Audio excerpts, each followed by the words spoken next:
ప్రాణాన్ని ఆయన తృప్తిపరిచే దేవుడు. మన కోరికను అందించి మనలో అశాంతిని అంతటిని తీసివేసి శాంతిని, సమాధానాన్ని, నెమ్మదిని ఎవరికి శక్తివంతుడి దేవుడు. ఆ దేవదేవుడి కృపలని ఆయన ప్రేమ వల్లనే నేను సజీవుడిగా ఉండి ప్రభు సన్నిధిలో కనబడుతున్నాను. మనకంటే చాలా ఉన్నతం కలిగిన వారు, బహుధనవంతులు, బహుబలం కలిగిన వారు, బహు విద్యావంతులు, బహు విజ్ఞానం కలిగిన వారు, ఈ లోకాన్ని లేని వారు ఎంతోమంది ఉంటారు. కానీ దేవుడు మనల్ని ప్రేమించాడు. మరొక ఆదివారం పురుదానిలో ప్రభు సన్నిధిలో ప్రభు మాటల కొరకు వేచించే కృప, ఆయన కనికరం పొందే తరుణాన్ని నిర్మించాడు. మీరందరూ ప్రభు కృప ద్వారా కనికరింపబడుదురు గాక. ఆమెను సమస్త మహిమ, ఘనత, ప్రభావములు నా యేసయ్యకే చెందును గాక. ఆమేన్. మంచిదండి. ఈరోజు తండ్రులందరికీ ప్రత్యేకమైనటువంటి శుభాకాంక్షలు. Happy Father's Day. ఈరోజు తండ్రుల దినోత్సవం. ప్రపంచంలో జూన్ నెల 3వ ఆదివారం ప్రతి సంవత్సరం ఇది జరుపుకుంటారు. ఆస్ట్రేలియా, స్విట్జర్లాండ్, కెనడా, కొన్ని దేశాలు మే 7వ తారీఖున ఈ తండ్రుల దినోత్సవాన్ని వారు జరుపుకుంటారు. మెజారిటీ దేశాలు, యూరోపియన్ యూనియన్ కంట్రీస్లో ఎక్కువ దేశాలు, భారతదేశంతో సహా అన్ని దేశాలు జూన్ 21 ఇదే తండ్రుల ఆదివారాన్ని జరుపుకుంటారు. కనుక తండ్రులందరికీ మరొకసారి నిండు మనసుతో హృదయపూర్వక వందనాలు. నేను మా నాన్నని జ్ఞాపకం చేసుకున్నప్పుడు విశ్వడాడి రాత్రి మా నాన్న సడన్గా జ్ఞాపకం వచ్చాడు. వాక్యం సిద్ధపడుతుంటే మా నాన్న పెంచిన ప్రేమను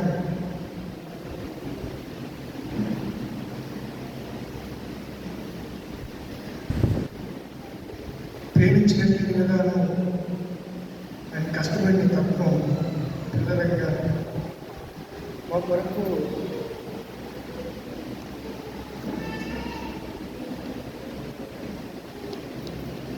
రాత్రి పగళ్ళు శ్రమపడి చివరి శ్వాస వరకు ఒక తండ్రి బిడ్డల ఉన్నతి కొరకు ఏ రీతికైతే పాటుపడి ప్రయాసపడతాడు, అలాగే తన జీవితాలను ఉంచుకుని ఆయన ప్రభు సన్నిధికి వెళ్ళారు. ఈ లోకంలో మాకంటేనే కాదు, ప్రతి తండ్రి బాధ్యత. తండ్రులు కలిగిన కుమారులు తండ్రులు వెళ్ళారు. ఎంత తండ్రులు అంటే ఆ తండ్రి ఉంటే ఆ కొడుకు తగ్గిపోతున్నప్పుడు, లేకపోతే ఇబ్బంది కలిగినప్పుడు తండ్రి ఉన్న ధైర్యం, తండ్రి వాదాల్చిన వాదాలకు ఈ లోకంలో ఎవరు ఇవ్వలేరు. తండ్రి ఒక భరోసా, తల్లి ఒక ఆప్యాయత. ఈ ప్రపంచంలో తండ్రి పాత్ర చాలా గొప్పది పిల్లలు.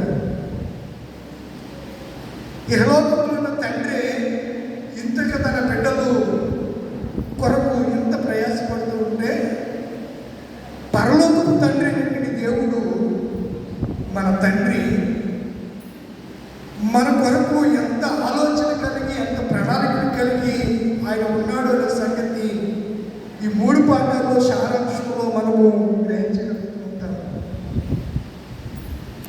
ఈరోజు నీట్ ఎగ్జామ్ జరుగుతుంది. ఉదయమే నా కుమార్తె ఫోన్ చేసింది, పెద్దనాన్న ఎగ్జామ్కి ప్రారంభం చేసిన తర్వాత ఆ అమ్మాయికి టెన్షన్ వల్ల కోసం రాత్రంతా దేవుడు అంటారు. అక్కడ కేర్ టేకర్ అంటారు. పిల్లలందరినీ చూసుకునే హాస్టల్లో ఏమంటారంటే కేర్ టేకర్ అంటారు. ఆ అమ్మాయి చెప్పింది, బాబుకి జ్వరం వచ్చిందంటే పారాసిటమాల్ డోలో 650 ఇచ్చాం, కొంచెం తగ్గింది అని చెప్పి. సరేనమ్మా, ఎగ్జాము 2ంటికి అయితే వాళ్ళు 11ంటికే అలౌ చేసేస్తారు లోపలికి. ఈ మొన్న పేపర్ లీక్ అయింది, మళ్ళీ తిరిగి ఈరోజు ఎగ్జామ్. మొన్న ఖచ్చితంగా వస్తుంది.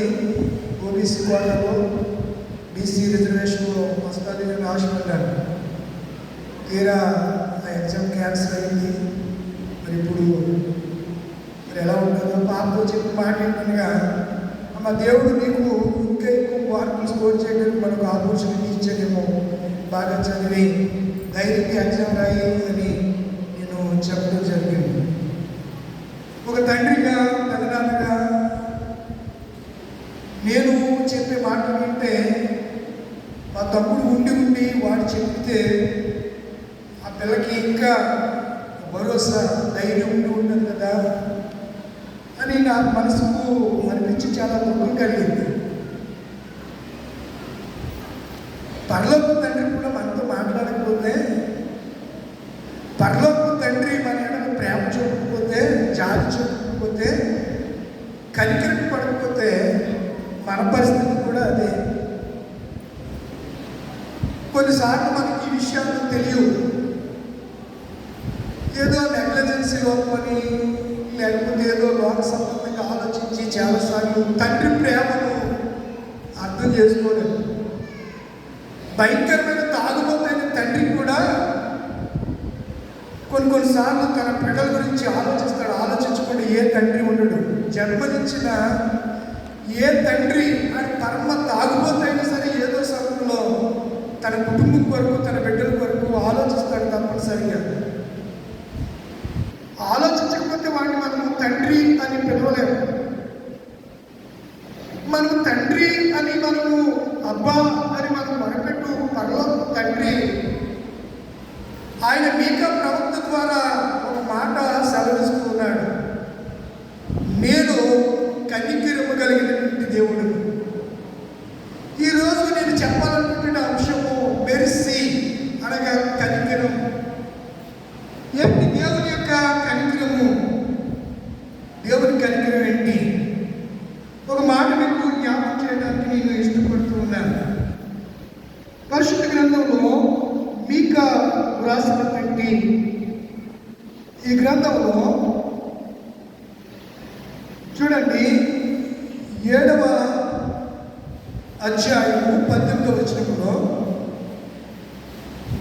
3వ లైన్లో ఆయన కనికరము చూపుటయందు సంతోషించేవాడు గనుక నిరంతరము. ఒకవేళ తండ్రి నిరంతరం కోపంగా ఉంటే మన పరిస్థితి ఏంటి? ఆయన ఏం చూపిన తండ్రిలో ఉన్నటువంటి అద్భుతమైన లక్షణం ఏంటంటే మెర్సీ, కనికరం. ఇప్పుడు లూకా సువార్తలోనికి రండి.